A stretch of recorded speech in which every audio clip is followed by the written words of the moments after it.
halganka dowladnimo waa socdaa halganka isbedel waa socdaa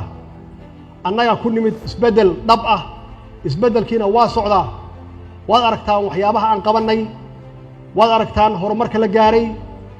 laakiin weli fara kama qodna hawl badan baa noo harsan waxaan rajaynayaa halgankaas iyo isbedelkaas joogtada ah oo horu socodka ah inaad uga jawaabtaan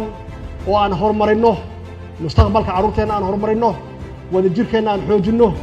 midnimo dhab ah aan keenno ummadda Soomaaliyeed sharafkeedii sumcadeedii inaan soo celinno ciidamo xoog leh oo difaaci kara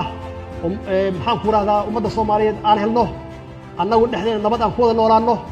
dawladaha dariskana aan nabad ku wada noolaano khayraadkeena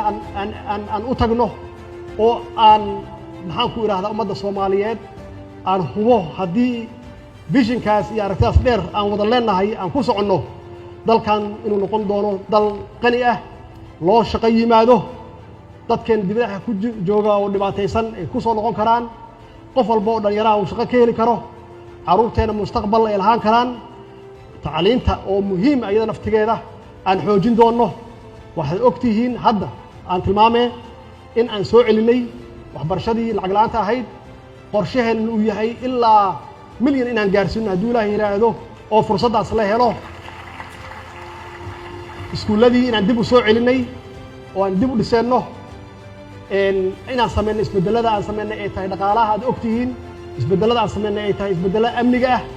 oo aan dib u habeennay ciidamadeenna isbedelada aan sameeynay ay tahay isbedelo bulsho